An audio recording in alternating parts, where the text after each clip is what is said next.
Hello and welcome to Mindset Monday with let's try that again. Hello and welcome to Mindset Mondays with DTK. This is number 167 in an ongoing series of live broadcasts that I've designed for folk who've already figured out that the only way to get better at doing what you do is to focus on getting better at being who you be, on chipping away everything that isn't authentic and true in you so that you can live, love, and lead from there. So it's been a fascinating week. I spent the last 5 of 6 days in an ongoing, I think it's a 9 day live intensive, spending from 11:30 to 5 every day engaged in this thing. And although there's some brilliant information coming out of it, it's really designed around transformation. So I've been doing a lot of noodling and thinking and mulling and envisioning and challenging. And the coach who's leading this brought up the idea, God, that I learned about back in anthropology class. It's called a monkey trap. A monkey trap is when you dig a small hole that's open and wider inside at the bottom, and you put in a banana or a salt lick or something that the monkey likes. And as soon as they reach their hand through the narrow hole and get a hold of what it is that you've put in the hole, they can't get their hand out because they won't let go of what they're holding on to. So their hand is too big, their fist is too big to get out through the hole. So they're stuck. They're stuck because they're holding on to something they like, something they want, or they think they want right now more than their freedom, and they're completely stuck. It's a fascinating idea. And the challenge was, what's your monkey trap? More on that in a minute. Because that's not what today is about, right? So, yeah, I'm in this 9 day virtual intensive with 300 other people, right? Mostly coaches and entrepreneurs, all of them incredibly driven and focused on self growth. These folks are from all around the globe. So, not surprisingly, the conversations have gotten kind of intense and kind of deep. We're playing with mission and purpose and meaning and impact.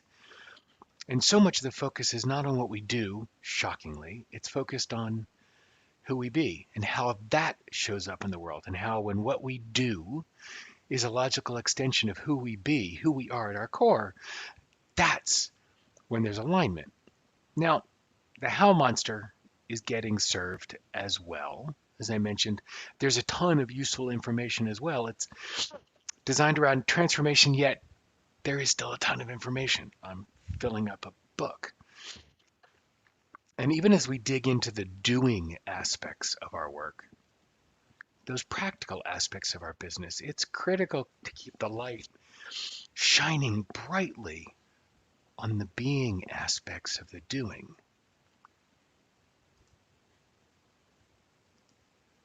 There's always a pause as I figure out the technology, right? Here we go. When you do things from your soul, you feel a river you feel a river moving in you, a joy. This is a quote from Rumi. Again, when you do things from your soul, you feel a river moving in you, a joy.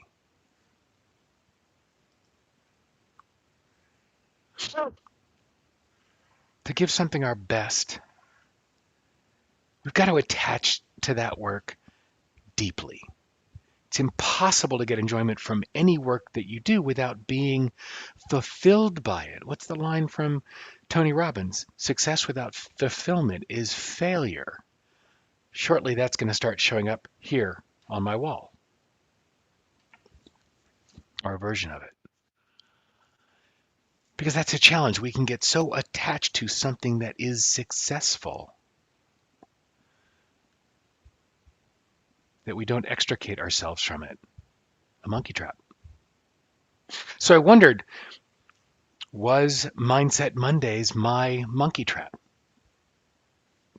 Yes, episode 167. I've been doing this for over 3 years. Every Monday, except when we were in Africa. and remarkably off the grid.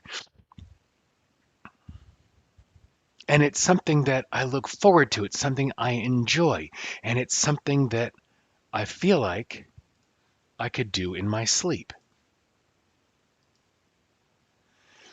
And not because I'm not present here, and not because I'm not engaged or alive in this.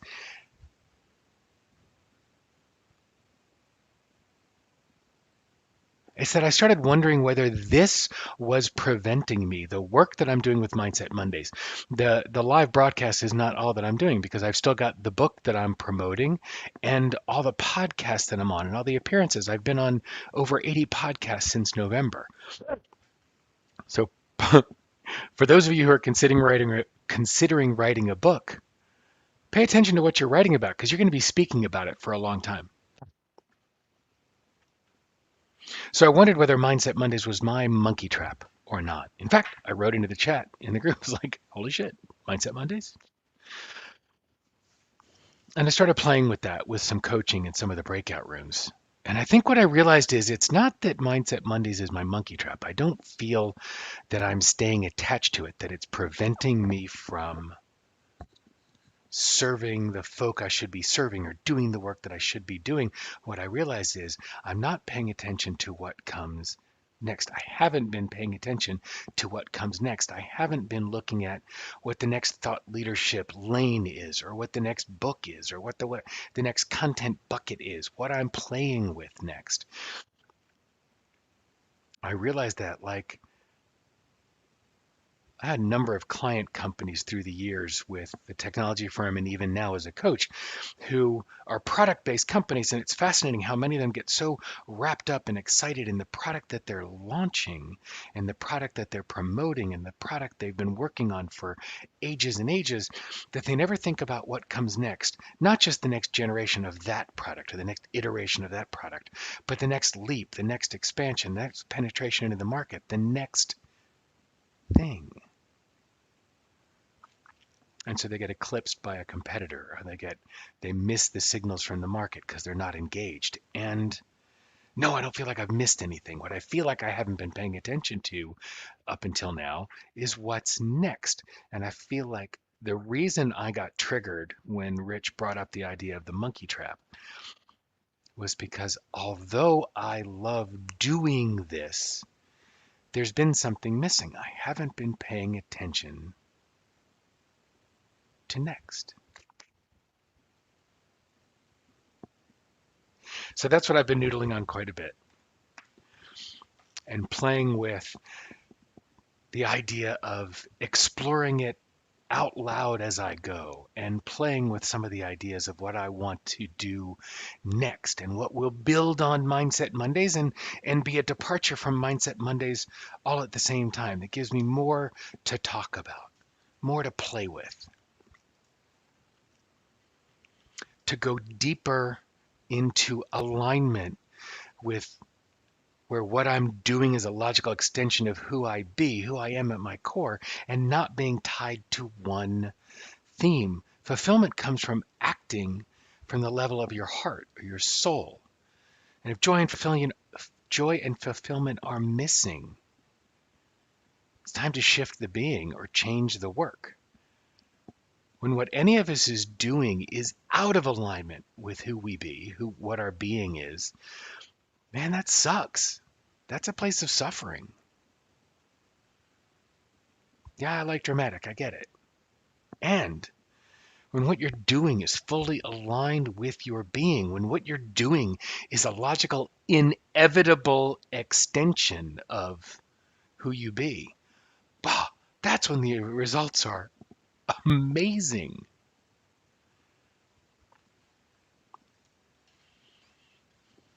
I love that, Mary Virginia. Mary Virginia says the universe is sending so many reminders of exactly this is the last several days.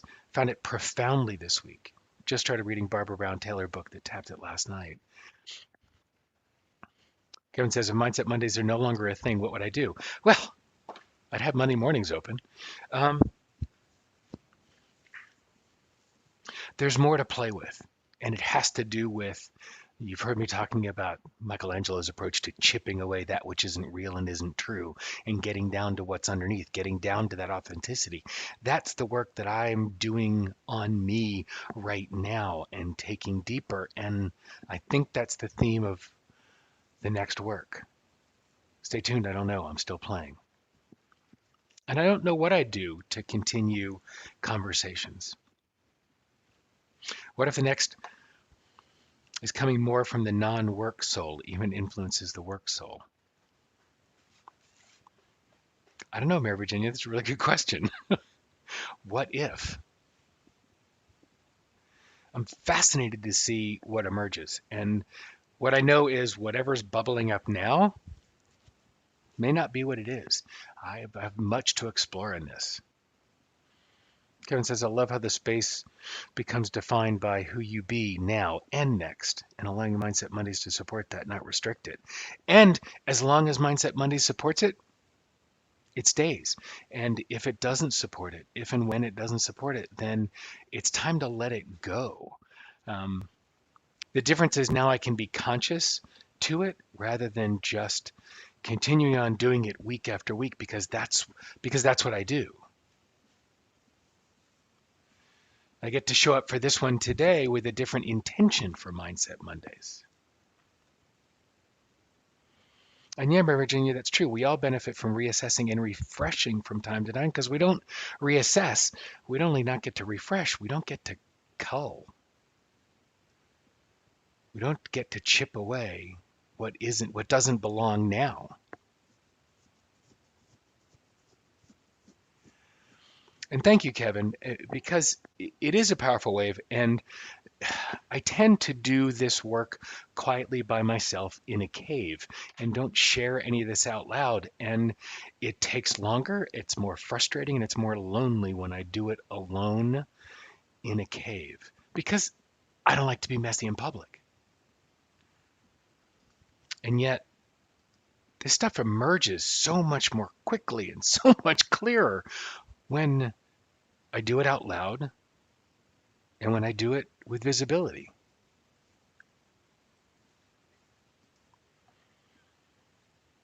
And so it's time to stop being a hermit. You heard me several episodes ago. I said to Elaine a while ago, wow, I'm realizing I'm actually enjoying being an introvert. And she said, oh, sweetie, you're not being an introvert. You're being a hermit. And I realized to a certain extent, I have been. I've gotten comfortable turning inward, even contracting. And that's not comfortable anymore.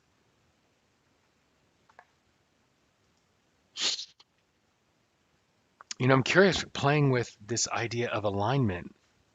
For me, I'm exploring what it'll take to create better alignment now or to take it deeper. And I'm torn between whether the question is what will it take to create alignment in your life or where does it already exist? Where does it already live in your life? And that's what the dance for me has been in the last little bit is where am I creating something next? Where am I creating alignment next? Or where does alignment already live right now?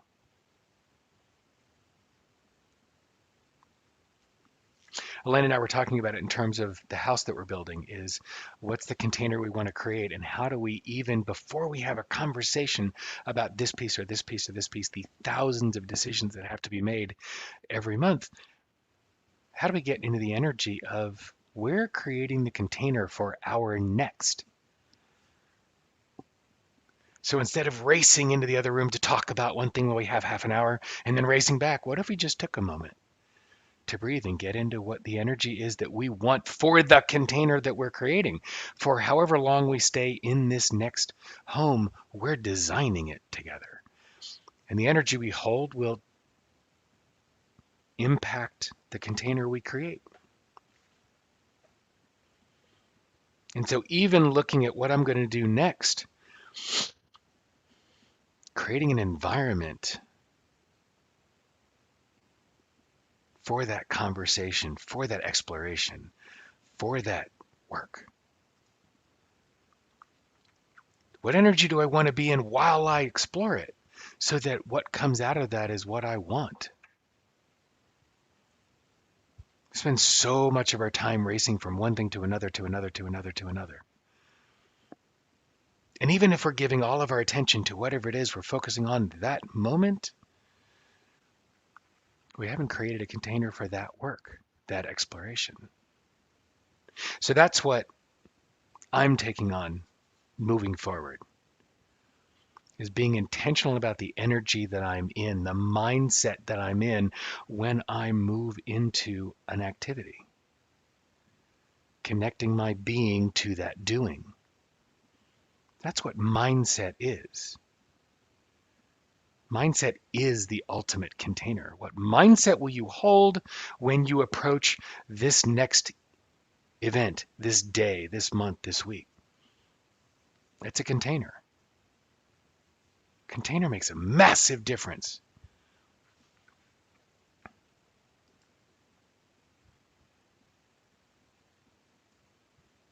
So that's what I want to invite you to do, is as you walk into this week, as you leave this call, this conversation, and you step out into your day, whatever mindset you choose to hold sets the container for what you're walking into. So bring intention, be intentional, be intentional. Allow whatever you're doing to be that logical, inevitable extension of who you be. See how different your day is. Thanks for playing with me today. I will see you next week.